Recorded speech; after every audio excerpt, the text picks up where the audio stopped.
So my name is Jarno Alastalo. I'm coming from Finland. It's really great to see the Finnish design here.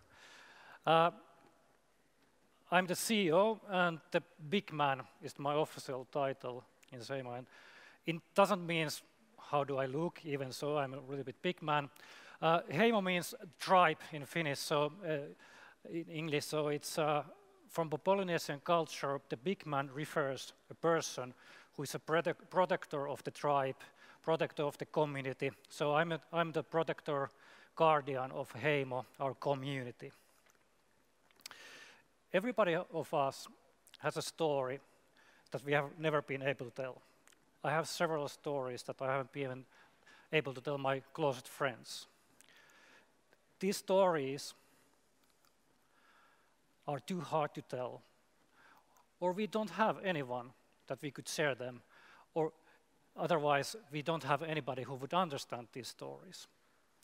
And these are untellable stories. They are about loneliness, social phobia, depression, abuse, sexual identity, or you have a broken heart, your girlfriend or boyfriend have left you. All of these stories has one common thing, that they are labeled with the shame. You are too ashamed to tell these stories with others. You are afraid to tell your true identity because you will fear the shame.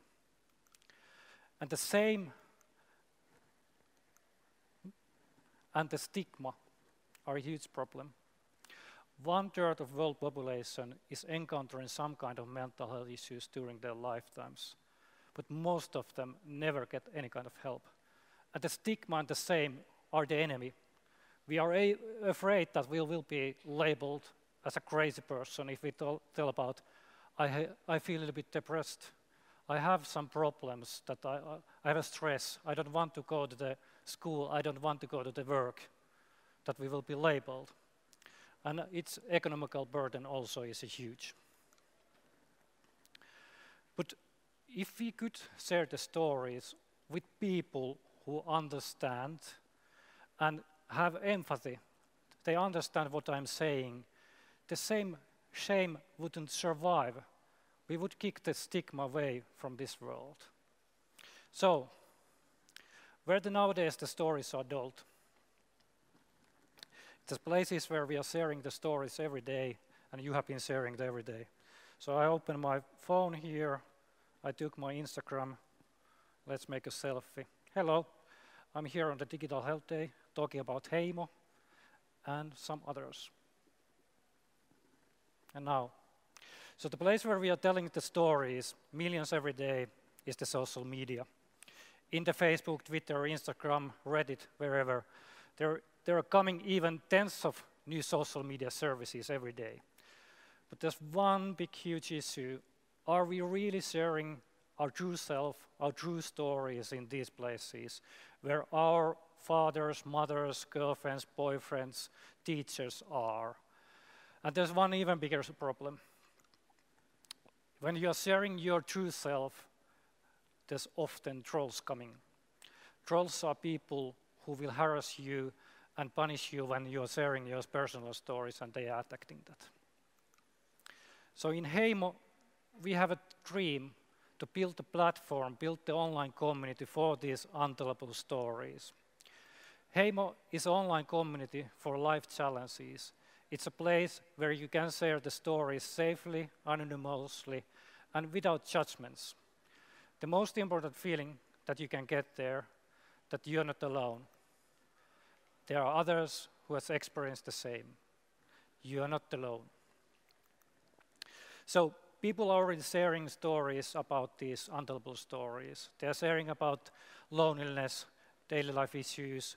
In this period of time, school bullying is one of the topics.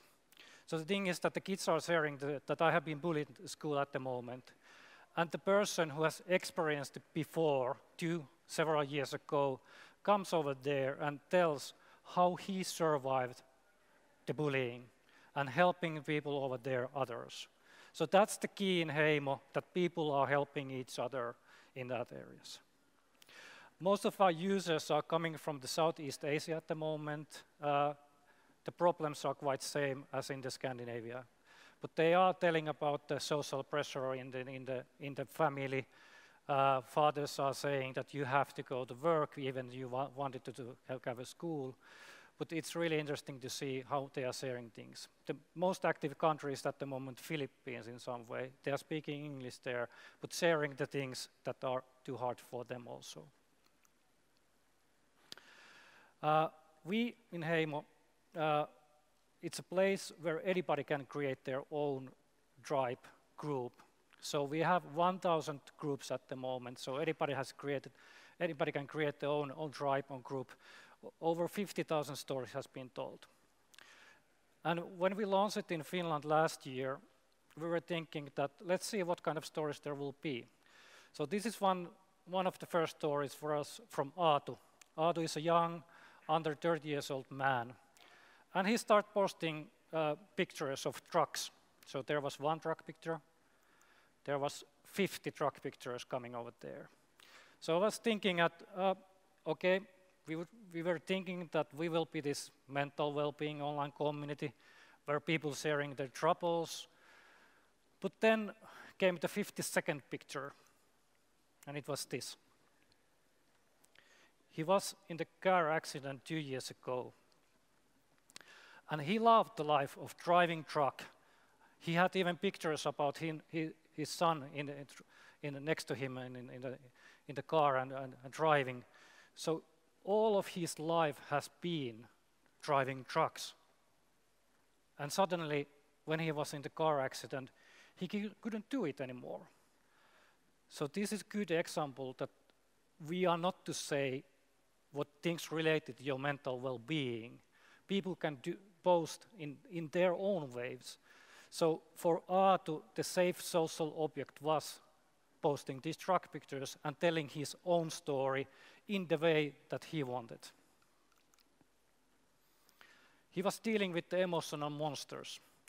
We all have also emotional monsters, but we can be friends with them. We have several issues in our lives, but you cannot kick away the monster. You cannot kill the monster. You have to learn how do you live with these monsters. So in the online community, in this peer support committee, the safety is the key issue. And when you are able to create a safe place for the people, they can walk together with these monsters and meet others who have same kind of monsters. Interesting thing is that what happens when people hear the same story. You over here are hearing my story, Heimo's story, or when you watch the Game of Thrones, but especially true life stories.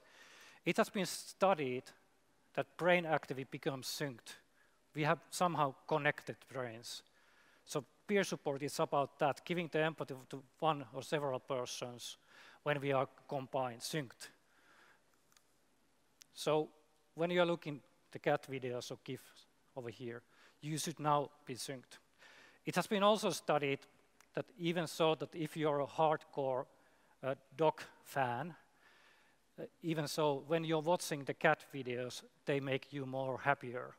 So billions of videos of cat videos are watched every day, and the mind will be connected and be more happier.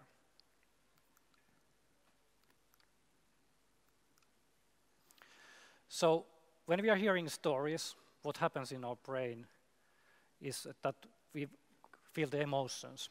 And the emotions are the most efficient way to make things happen.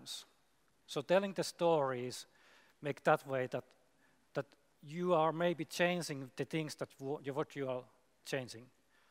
So imagine the thing that we can use positive ways, tell the stories from the distance to others in the other parts in the world. It doesn't matter if you're from Philippines or Finland or Sweden. You could program others' minds in the positive way. So stories are the ways to program the human mind. So the power of peer support is great. In the world, there's not enough psychologists who could help more and more people in their mind stress and mind problems. So we believe that empowering the community, we can help more people, and empowering them to tell the stories in the safe environments is really great. But in the peer support is also other side, like anorexia. Peer support can be in that way also, that you are telling how to lose weight. And in the anorexia, it's not the great things. So that's also one thing that as a developers, platform creators, we have to see and take responsibilities also that we are creating also good place to share the stories. So more and more, I hope that in the world we start to talk about how to prevent things to happen, not to calculate things when they are diagnosed. It would be nice that if we could talk about depression in the same way that as we talk about diabetes, but it isn't so. So we are putting the focus in the preventive. We want to prevent the bad things to happen. And I hope that it's okay to tell the stories. I have a story that I haven't been able to tell to my friends, but I have shared on Heimo. And I hope that there will be no shame to share the stories. So that's the Heimo. My name is Jarno Alastalo, and please visit the community and see what people are sharing. Thank you, Jarno. Do you have a question? Thank you for this presentation. Mental health is a huge problem and huge market of opportunities. It was very interesting to hear about your solution where peers help peers. Yeah. And I'm sure we have a very challenging questions from our great commentators in the booth. Yeah, exactly. Feel free to shoot them. We were a little bit excited about it because we did not mention that our microphones were on. Actually, I do have some questions. Your presentation is quite interesting because I was thinking about doing my own doctoral study in this field as well. When you're looking at, for instance, a diabetic patient, you can see that right now, healthcare is still focusing too much on the actual physical care, not the psychosocial care of a patient. You think that addressing psychosocial care might actually also benefit the patient as a whole? Yeah, definitely. It was interesting because I visited last year the Health 2.0 conference in Santa Clara also, and I make the same observation that we are measuring every step what we are doing and over there. But I think that like loneliness, it is said that it affects also the different diseases. When you are alone, you maybe want to stay at home, you get overweight and several different diseases. And it is said that it also kills people because they are lonely. So if we can affect that area alone, it would be a huge impact in different areas. I think that's so. I think your company is so timely. Especially in a time where we're seeing that people are more willing to tell symptoms or emotions to a piece of technology than to their doctor. And like you said, you have a story that you haven't told to your friends, but you have shared so that you could go through the process. And I think it's just, I think it's really exciting. Where do you see this going in the future in terms of where can you expand, what other countries, what other places? Can you elaborate on that a little bit? I think that we tested the whole world when we in this spring and summertime. What would be the next market where we are going via social media marketing? And we get a lot of traction from the Kenya, Indonesia, but then the Asia side seems to be the most active. And if you think about, well, I think that the culture of shame is everywhere, but especially in the Japan, Hong Kong, and that areas, there is more and more also that losing your face is really the big issue. You are not telling, you have all heard the stories about the suicide forests in the Japan or in the Hong Kong, tens of kids, 10 years are making suicides also. So if we can prevent one suicide per year, that would be already a huge deal. Just out of curiosity, do you already have some feedback on how many serious cases were prevented via your solution? I don't know, not exactly, but what we are getting, it's amazing how positive feedback what we are getting. It's more about, I found a friend, this is the first place where I have ever been able to tell this story. So we are getting, and in the Asia they are even making Heimo fan T-shirts over there, so they are sharing the things. But in that way that we are seeing that people are telling that. And what we are really focusing, how do we can use technology also to measure how these things happen and more and more help other people also. That's so great to hear the story. I'm sure that Elizabeth and Bastian will have even more questions for you during the break. Exactly. When you will be in the cage, being interviewed by fantastic commentators. But with this, thank you so much for being here. Thank you. And remember to watch. Welcome.